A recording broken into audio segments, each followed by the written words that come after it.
Good morning, everyone, and welcome to your neighborhood Unitarian Universalist congregation. It's good to be back after having 2 weeks off in a row. Good to be with you this morning.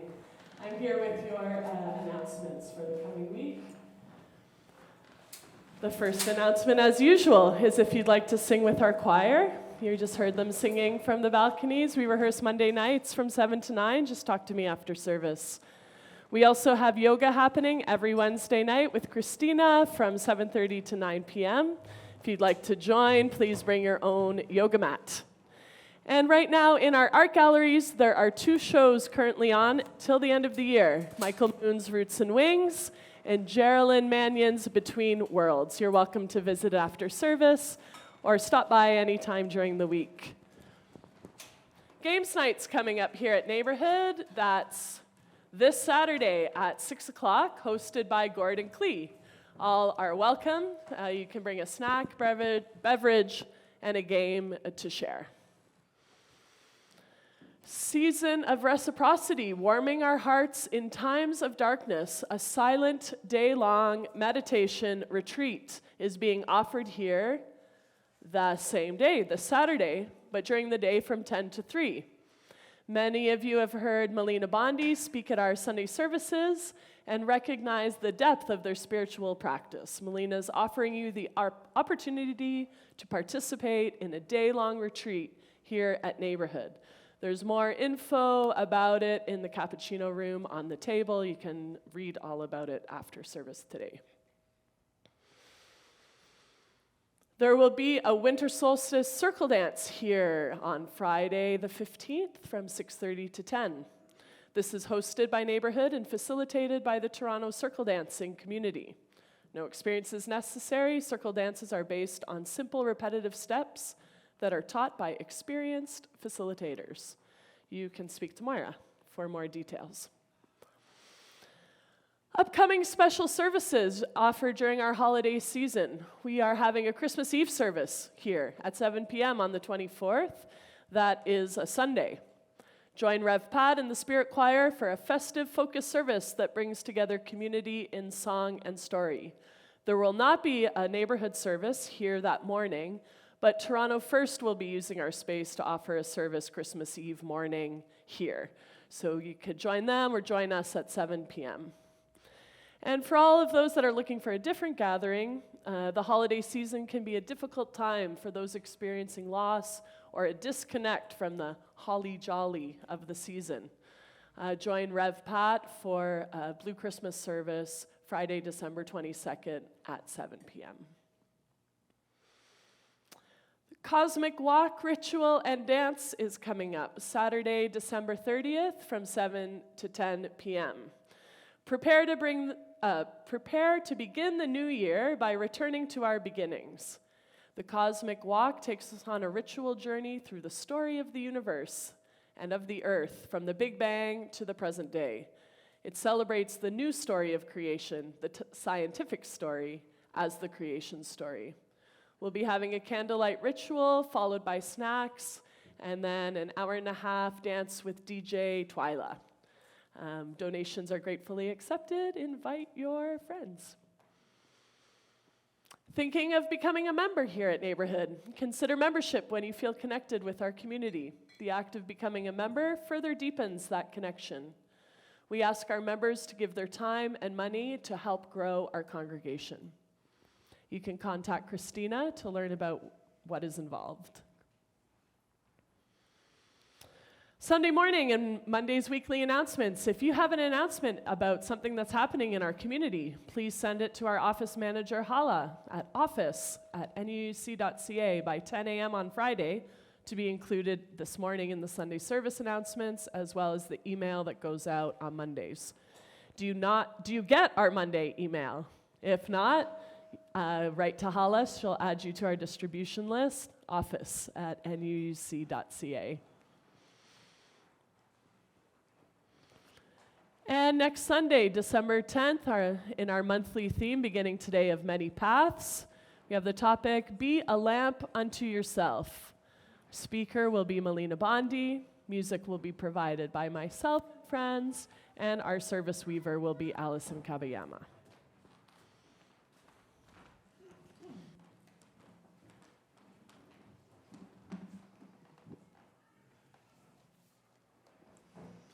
Good morning and welcome, you beautiful spirits. And I say that to those who are present here in the sanctuary and those who are joining us on Zoom. My name is Debb Bertazzon, and as always, it's a pleasure to be your service weaver this morning. You know, I truly believe that we all pick up on each other's energy, and that's whether you're close in proximity to the people or if you're from a distance. So let's start our service by grounding ourselves.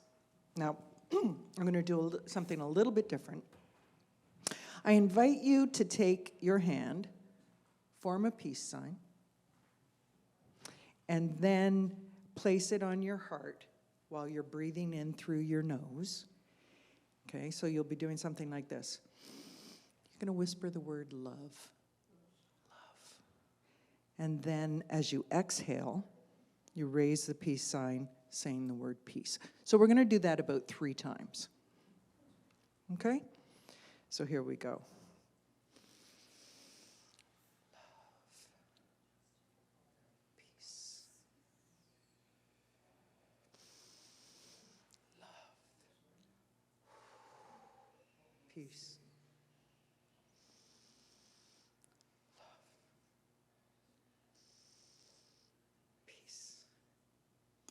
Yes, and as we ground, let's connect with the hearts, minds, and spirits of those present both in the sanctuary and on Zoom and throughout the planet. Connect with loving energy and be present and open to what will be. And we're going to continue that a little bit later.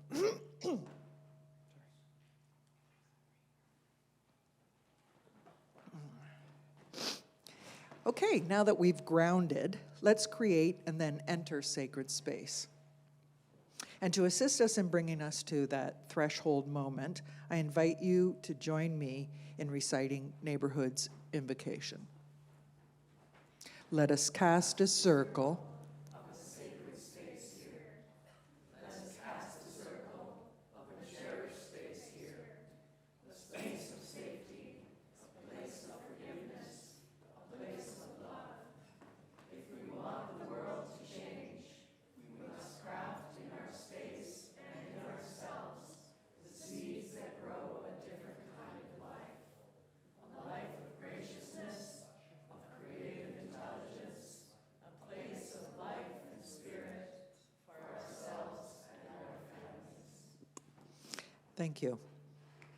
This morning, our chalice will be lit by Laura Thomas, who, by the way, is a big part of the multi-faith community, the multi-faith commons and the community.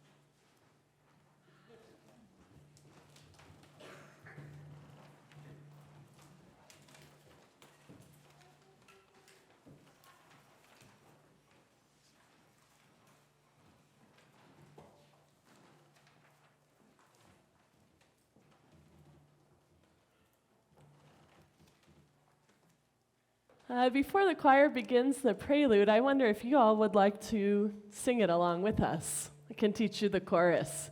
The words are yup up up a yup up up a yup bum bum. So it sounds like this. So I'll sing a phrase. A congregation, you can sing back to me. Yup up up a yup up up a yup bum bum. Yup up up a yup up up a yup bum bum. Yup up up a yup up up a yup bum bum. Yup up up a yup up up a yup bum bum. Yup up up a yup up up a yup bum bum. Yup up up a yup up up a yup bum bum. Yup up up a yup up up a yup bum bum. Yup up up a yup up up a yup bum bum. I think you've got it. Please join the sopranos whenever they're singing this. Yup up up a yup up up a yup bum bum. Yup up up a yup up up a yup bum bum. Yup up up a yup up up a yup bum bum. Yup up up a yup up up a yup bum bum.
Did that really well. I don't know if it was hard for anybody else. It felt like a bit of a tongue twister to me.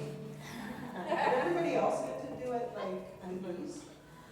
You guys practice.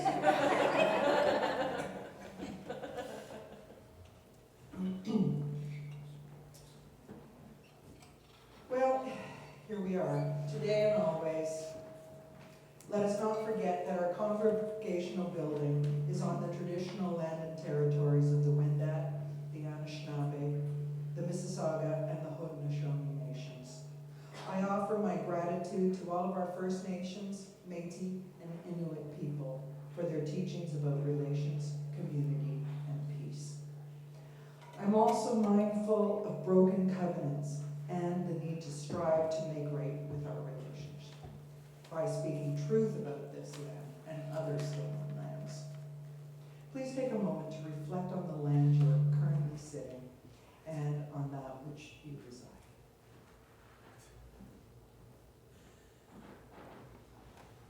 Thank you. Welcome to our, we say welcome a lot. Welcome. Welcome to our neighborhood Unitarian Universalist congregation. Thank you for joining us. I'd also like to express gratitude for today's team, who have been working very hard at putting together a service that we hope will fulfill the needs that you brought with you today, or some of them. Our musical director is Suzanne Mazares. She and our wonderful spirit choir that you just heard will be providing us with music guaranteed to move you. But that's not to pressure you. Our director of lifespan learning is Julia Thompson, and she's going to be doing something mysterious during our time for all ages. And she'll also be spending time with our young ones. Our tech folks are, well, let's see, we've got Gordon Thorne moving around, tried to get things going. We have Joanne Strakowski, and she's on the AV board. Also, speaking of Joanne, if need be, we have these assisted learning devices. Hearing. You can learn how to hear better. So if this is something that might be useful to you, please see Joanne at the back. Let's see. Oh, thank you to our greeters, Joanne and Helen, and to Linda, who volunteers every Sunday, almost every Sunday, to take care of our coffee needs and our coffee time snacks. Our contract minister is Rev. Pat Trudeau. She's at her own congregation this morning, but I'm sure she's eager to watch this service recording. Finally, our very own Peter Marmorek will be sharing his clever wisdom by offering today's message of inspiration, taking us on a quick trek through 3 basic approaches to religious knowledge in the world. Just a reminder for caregivers, actually somebody's in there already, that we have our wiggle room that they, yeah, she's waving, that can be taken advantage of, where you can hear the service, but you won't be heard. The room is also a place that if you need some quiet space, you can do that. Here at Neighborhood, we're open to many beliefs and learn from many traditions, some of which you'll be hearing more about today. We welcome all people looking for spiritual community. If you're visiting us for the first time, we welcome you and encourage you to stay after service for coffee time. If you want, you can take a red mug to signal that you're interested in hearing a little bit more about Neighborhood. And I completely understand how intimidating that can be, but we're well practiced at welcoming others with gentle enthusiasm. And clearly we say welcome a lot. Our services can vary from week to week, and we encourage you to come back and try a few more, just so that you can get the feel for who we are and what we do. For starters, our mission here at Neighborhood is to empower spiritual growth and shared action for the care of the world. The 8 principles of our faith are hanging in the foyer if you entered from the stairs. And if you didn't enter from the stairs, you still can have access to those. As a group, we decided to examine the concept of aspirations this year. Our bi-monthly theme, as mentioned earlier, has been about being theologically active. And today we begin the month of December by exploring the theme of many paths. As I was preparing for today's service and thinking about various world religions, my confused mind and broken heart became highly activated. Desperate as many of us are to find solutions to put an end to the suffering that we are witnessing, I wondered how our world religions play a part in war and peace. It pains me when I realize that we as humans are not learning from our past failures. There are no words that capture the continued horrific actions that result from ongoing cruelty, fear, hatred, greed, ego, and lies. My mother used to refer to this as evil. Is it really that simple, though? For a long time, I said that I hated organized religion, to which my mother would respond, "Don't say hate, it's such a powerful word." I blamed religion for too many world problems. And here I am today, questioning these beliefs. Despite the fact that over time, religion has been at the heart of many conflicts among nations, most religions offer teachings about war and lay out codes of ethics around violence. That's why we can't simply conflate religious teachings with the actions of those who justify their conduct and choices by saying that it's a part of their faith. I recently read a paper that was written and published in 2017 by Dr. Mohammed Rafiq Anjum, where he endeavors to ascertain from holy books and holy texts the various of the world religions. Sorry, let me try that one again. He endeavors to ascertain from the holy books and holy texts of various world religions their teachings on peace, ethical directives and restrictions on violence, and the social phenomena that contribute to the creation of a peaceful atmosphere among individuals and communities. Peace, he says, has been a long-cherished dream of humanity since time immemorial, but its relevance and scope in the modern world has increased manyfold. And remember, this was written in 2017.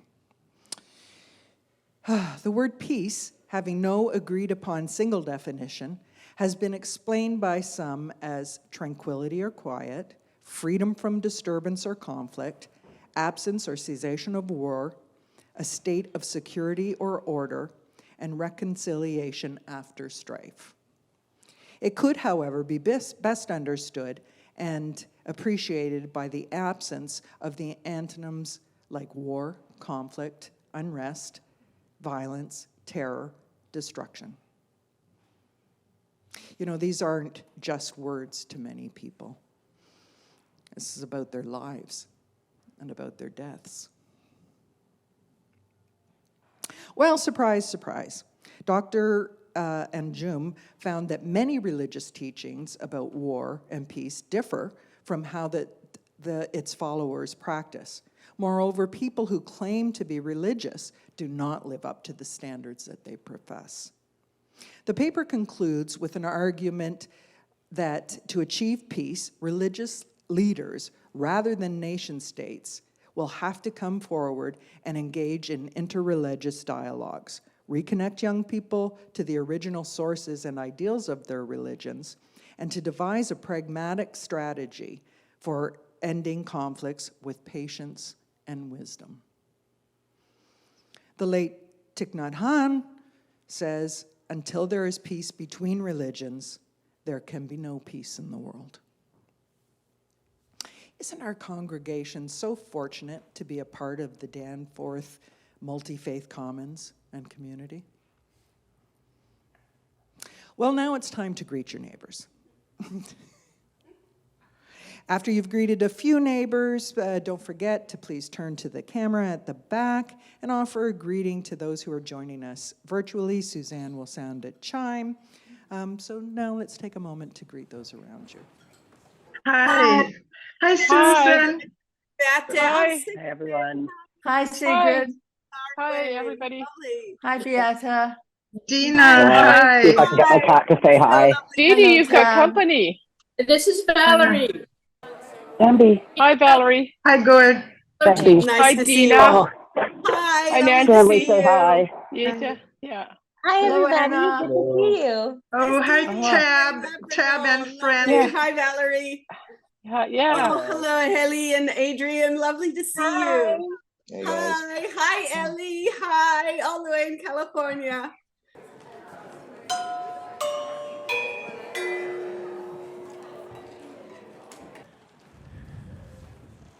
Throughout the service today, we'll be singing songs from a variety of traditions. We opened with a Yoruba song and then a Yiddish song as our prelude. And I'm going to teach you all a song that has many layers, that brings many of the world's faith traditions into harmony with each other. And I may notice there's groups of the choir scattered around. Each of them are going to take a part. I'm going to teach it to you first, though. So, for the Buddhist chant, we're going to sing Om Mani Padme Hung. This may be the one you choose to sing. I'll teach it to you. Sounds Om Mani Padme Hung, Om Mani Padme Hung, Om Mani Padme Hung. Just a steady chant, all on one note. That'll be sung by Sean and Steve, if you choose to go with this one. The second one from Islam. La ilaha illallahu, la ilaha illallahu, la ilaha illallahu. If you choose that one, you'll be singing with Laura, Jillian, and Julia. From Hinduism, Shanti Shanti. Sounds like this. Shanti, Shanti, Shanti, Shanti, Shanti, Shanti.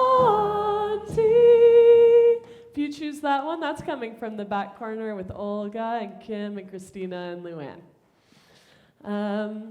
From Judaism, Shalom. Sounds like this. Shalom.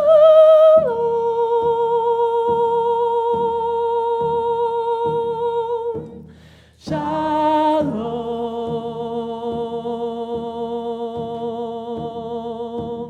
Shalom.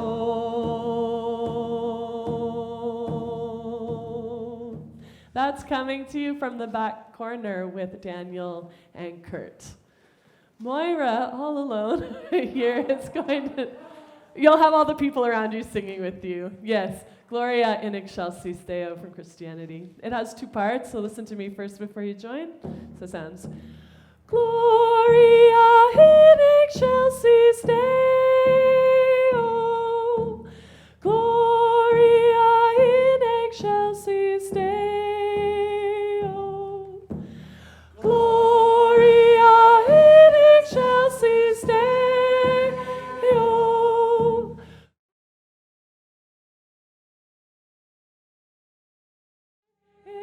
Let's try that one more time. Gloria in excelsis Deo. Gloria in excelsis Deo. And from the more earth-centered traditions, coming from the alto corner of Valerie and Allison, will sound like this. This one's quite long. Oh, great Spirit, sun, earth, sky, and sea, you are inside and all around me. Let's try that. Oh, great Spirit, sun, earth, sky, and sea, you are inside and all around me. build this up. We're going to layer all those on top. I invite you to choose which one you appreciate or sits well with you today and sing with that group, and we'll get a nice peaceful harmony going. Woo! Oh, hey, okay. Om Mani Padme Hum. Om Mani Padme. Om Mani Padme Hum. La ilaha illallah. La ilaha illallah.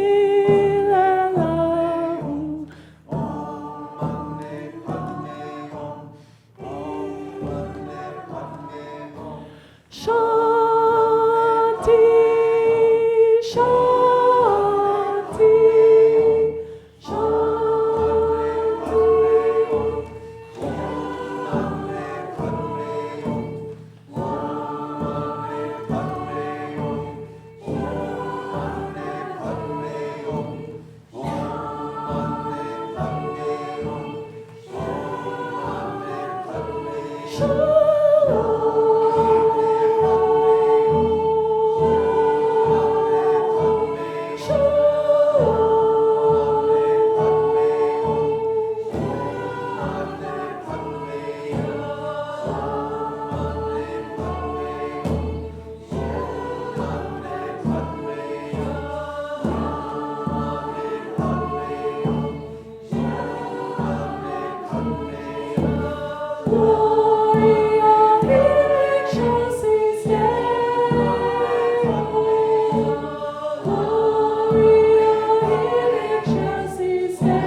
Welcome to the Time for All Ages.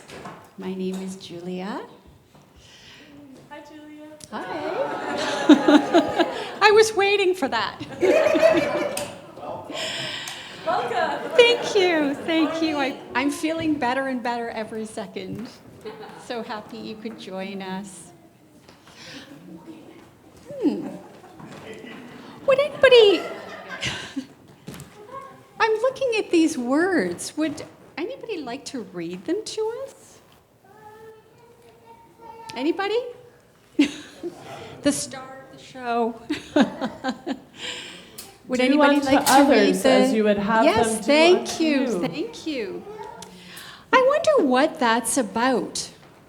I wonder if maybe the Great Spirit knows.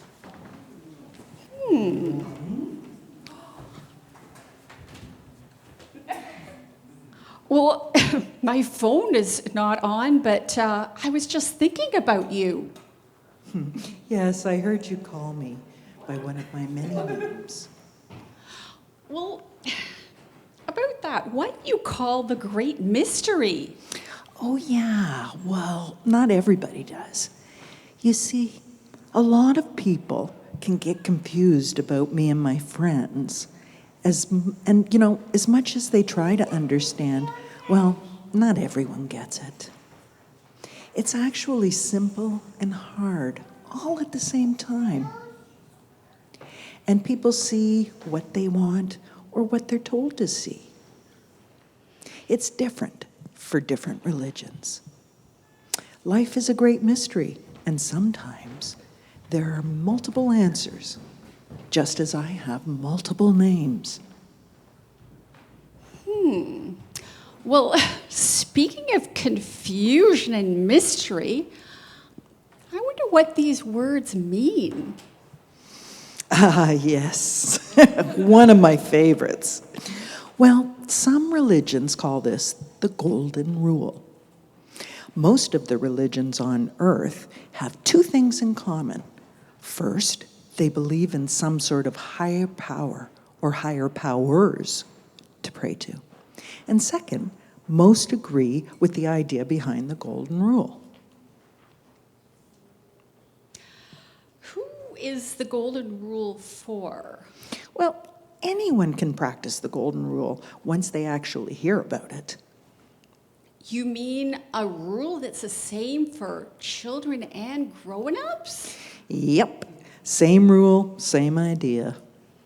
You know, there aren't too many rules like that. I know, right? And it's for people everywhere? Yeah, everywhere. And if they say they believe in some religion, they learn about it from reading their holy books. So how can you start to practice the Golden Rule? Well, you begin by imagining how someone else feels. For instance, let's say a new person was coming to join your group. What do you think that person might be feeling? Well, I guess if I were new, I would want someone to welcome me, so I guess I should be welcoming. I think, I see there's lots of things I can do. I should tell the truth because I don't like being lied to. And let's see, maybe I want people to listen to me, so I should listen to people. And if I'm hurting, maybe I need help, so I should help people. You're getting the idea. You're a quick study, Julia. Practicing the good rule sounds as though it's not always easy. Yeah, it can be tough. Now, I said that anyone can do it, but I didn't say that it was always going to be easy. And actually, it's been around for thousands of years. Thousands of years? Well, I think that not everybody has been practicing the Golden Rule the way they should, because otherwise there wouldn't be so many problems between people and between countries, right? You're right. Can you imagine how the world would be different if everyone followed and listened to and lived by the Golden Rule? Yes, I think people would be kinder. They would be maybe nicer toward their families and nicer towards strangers. Right? You know, if they actually followed the rule, imagine. This is reminding me of a song. Imagine. Maybe someday we could sing that.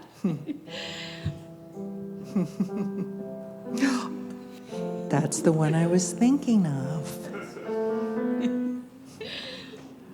Well, I imagine people wouldn't want to hurt each other because they don't like being hurt themselves.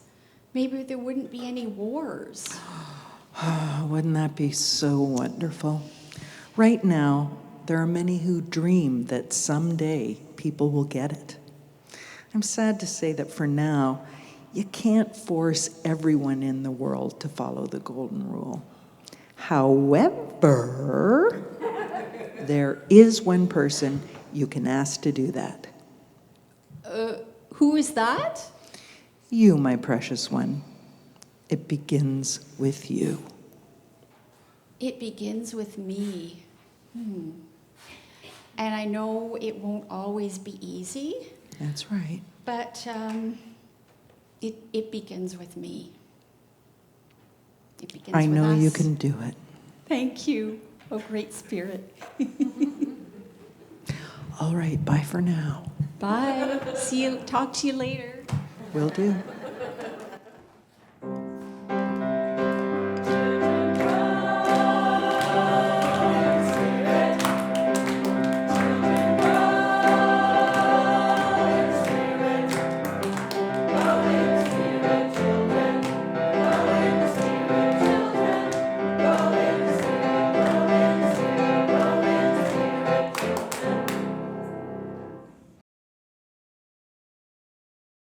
So now it's time for meditation. I'd like to pick up from where we left off with the grounding exercise we did at the beginning of the service. So first, please take a moment to get yourself into a comfortable position. Feet flat on the floor. Eyes either closed, if that's comfortable, or looking downward.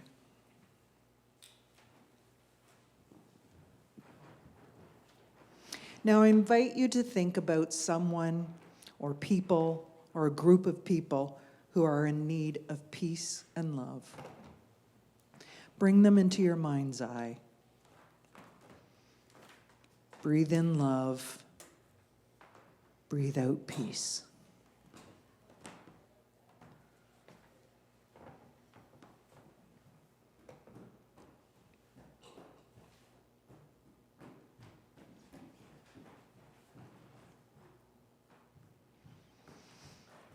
Now, using the same peace and love gesture that we did earlier, place your peace sign hand on heart,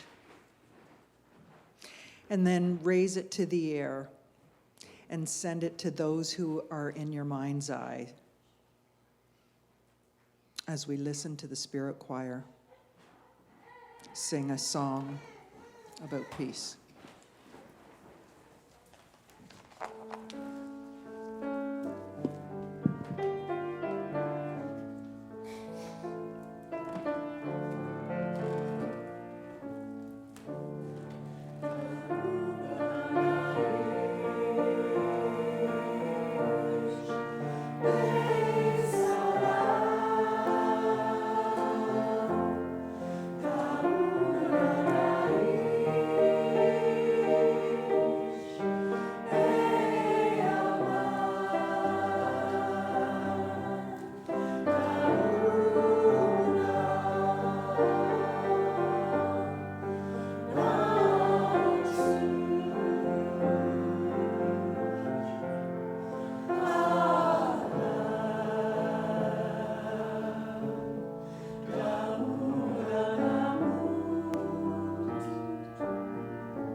Thank you, Spirit Choir.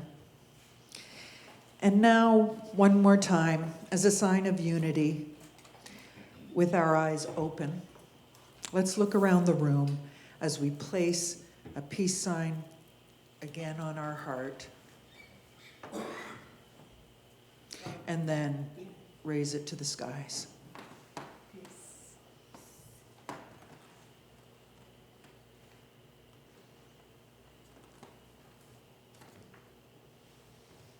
Thank you. Peter.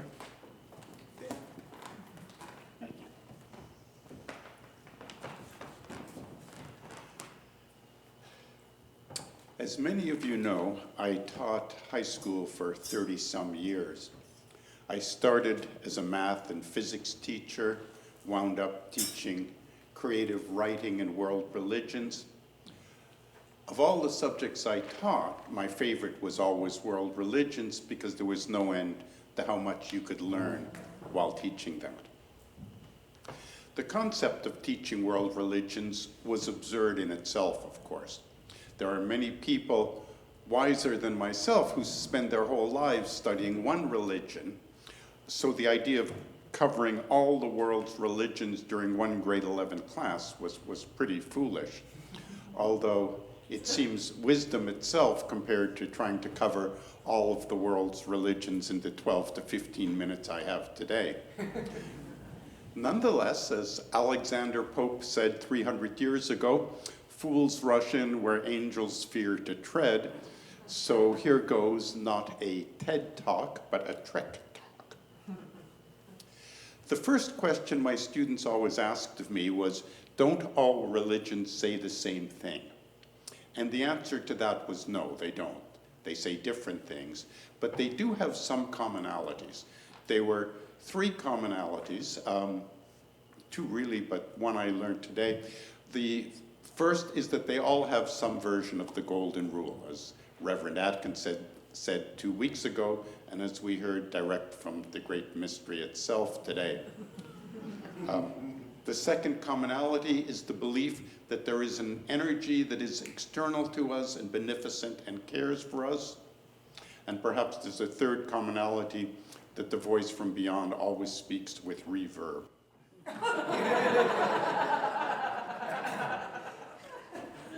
What I wanted to offer you today is a quick trek through the 3 basic approaches to religious knowledge that there are in the world. The first is what I'd call traditionalist religion. Followers who are traditionalist believe there is a divine truth that has been passed down to us, either by direct speaking or through scriptures, and that truth is absolute, perfect, and will last for all eternity. So if you are a follower of the traditionalist religion, some people use the word fundamentalist, a word that's a bit more judgmental than I'm comfortable with. To be a traditionalist, you need to adapt your life so that it aligns with the truth that we've been given. And that's what traditionalists do. The second religious approach is what I'd call reformist.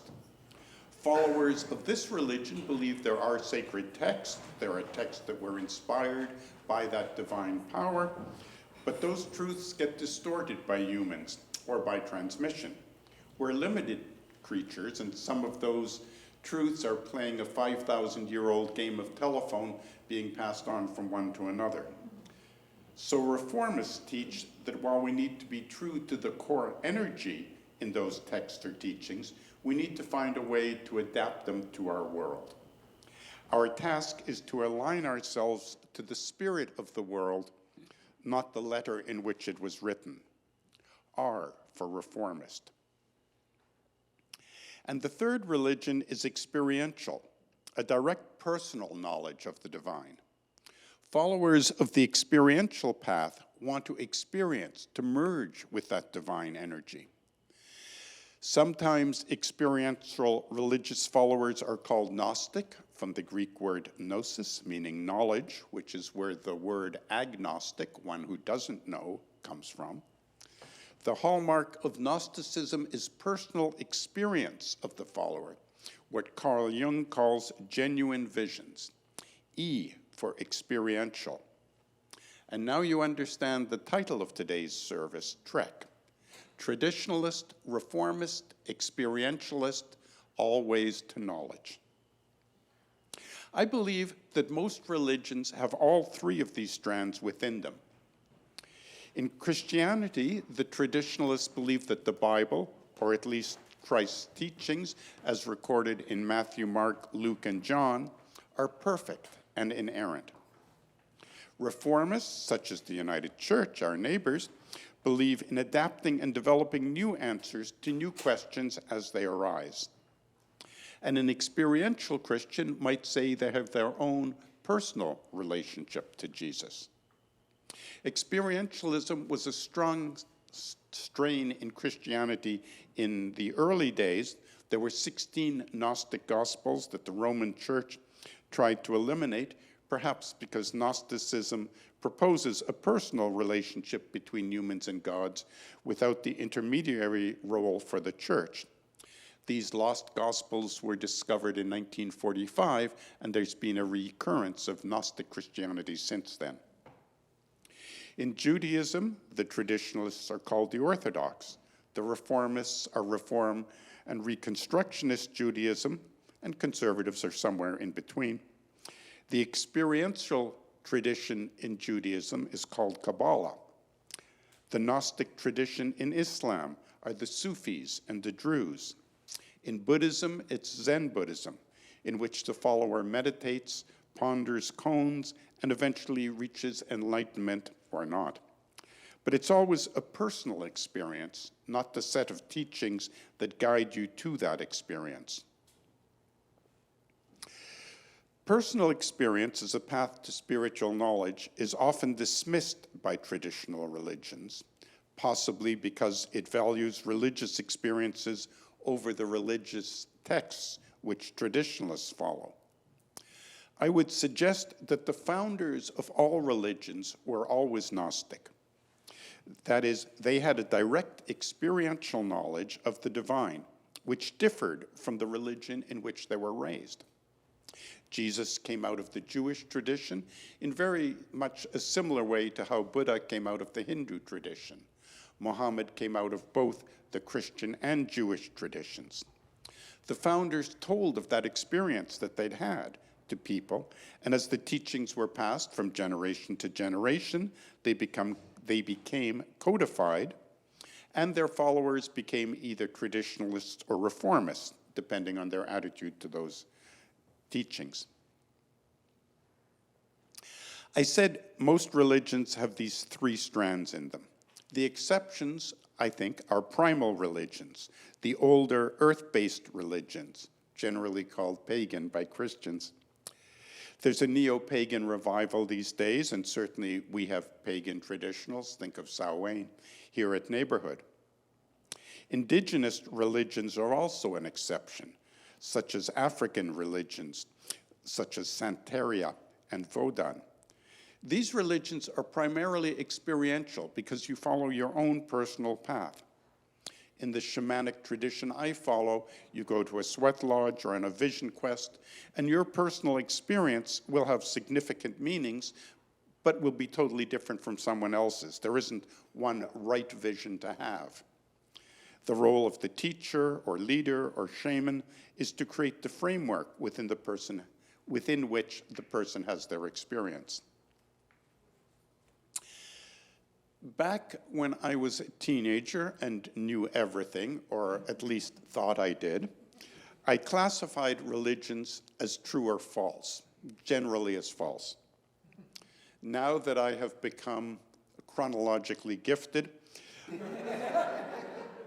I look at them as useful or not useful. I would venture to suggest that we take that approach to the three religions I've outlined.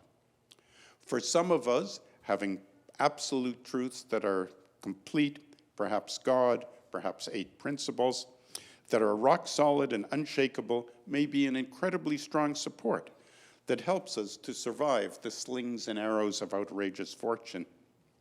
In many support groups, surrendering to a higher power is a first essential step. Not first step, but an essential step.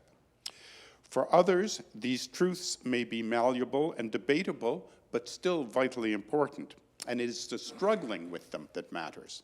One of my favorite Talmudic quotes says, "The dispute of scholars increases wisdom." And for some of us, it's all just words until we get a personal experience that makes those words come to life. As the Rolling Stones once sang, "I don't want to walk and talk about Jesus, I just want to see his face." For most of us, all three strands will be present in our beliefs. And certainly, knowing that those strands exist in all other religions prevents us making statements about how all Muslims are this, or all Hindus are that, or all religions are. Whatever you wind up that statement with, it's false. They aren't all the same. It's worth noting how these three divisions relate amongst themselves often better than they do to other branches of their religions. Christian evangelists support the Jewish Haredim, the ultra-Orthodox in Israel. The rejection of LGBTQ2S groups is almost universal amongst traditionalists and far less common amongst reformists. And experiential groups often have common techniques to achieve their insights, which are themselves very similar to one another. These three strands overlay very nicely with a traditional joke about three baseball umpires who are debating what strikes and balls are. The first umpire says, "There's strikes and balls, and I call them as they is." He's clearly a traditionalist. He has absolute values, and he believes in conforming to those values. The second umpire disagrees, though. He says, "There's strikes and balls, and I call them as I see them." He's clearly a reformist. He believes there is a strike zone and there are balls, but it's his personal adaptation to them that matters. And the third baseball umpire is an experientialist. He says, "There's strikes and balls, but there's nothing till I call them." Perhaps when thinking about your own theology, you might find it useful to consider bringing in elements of all three of these religions. Unitarian Universalism is itself a syncretic religion, a religion braided from a number of different strands. So it makes sense to me to ask, well, what are the foundations of my beliefs, the things of which I'm absolutely sure? What are the areas where I think I know truths, but I need to work on them and refine them, and I'm still learning? And where are the places that I can have experiences that open my heart and spirit more deeply? As I said at the start, religions try to align people with a power that lies outside of us. Certainly, for each of us, there are different ways of moving towards that understanding. But taking a personal trek into our interior spirituality will, I believe, lead all of us closer to that mystery. And I thank you for listening. All right, now is the time for our offertory. Sharing of ourselves is part of every faith. Volunteer efforts are essential, but of course, salaries are paid and programs are created through your contributions. The greeters will pass the baskets around for those who choose to make contributions in that way. And you'll be hearing our spirit choir sing. Members of neighborhood choose a variety of ways to give, either through offerings in the basket, predated checks, e-transfers, and automatic withdrawals. If you're online, please use the link displayed on the screen, which will lead you to our donation page. There it is. That's also on our website, if you prefer to do that later. Thank you in advance for your much-needed generosity.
Thank you.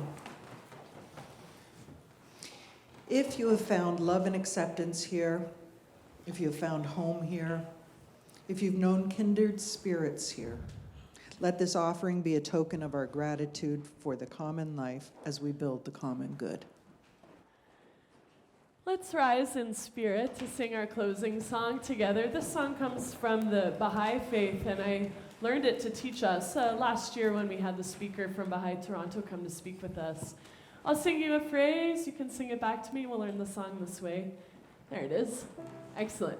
So it sounds like this.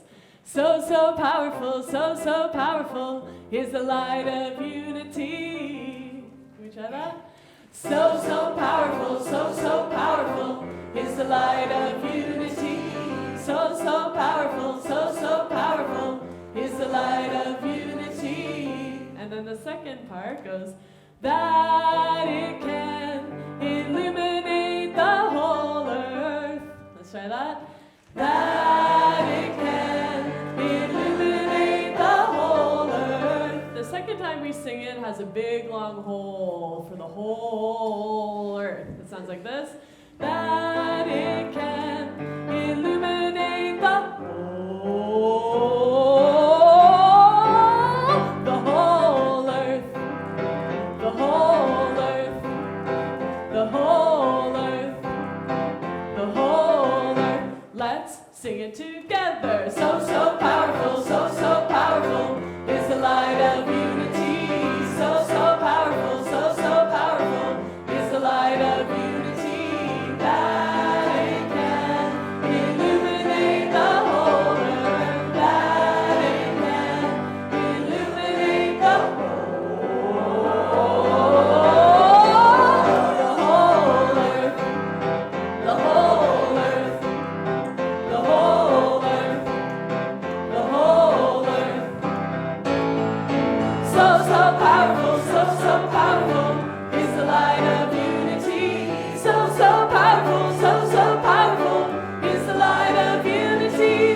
That it can illuminate the whole earth. That it can illuminate the whole earth. The whole earth. The whole earth. The whole earth. So powerful, so powerful is the light of unity. So powerful, so powerful is the light of unity. That it can illuminate the whole earth. That it can illuminate the whole earth. The whole earth. The whole earth.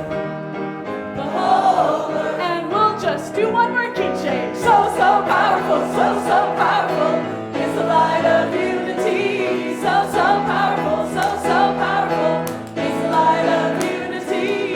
That it can illuminate the whole earth. That it can illuminate the whole earth. The whole earth.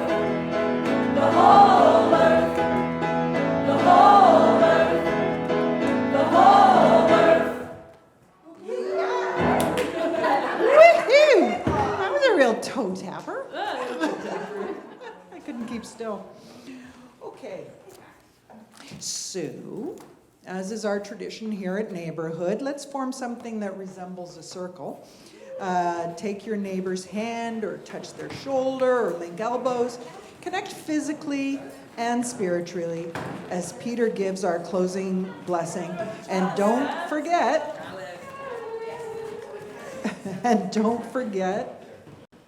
oh, chalice. Why do we always forget that? It's just something. No, it's not just me. Well, hold those hands, hold that thought.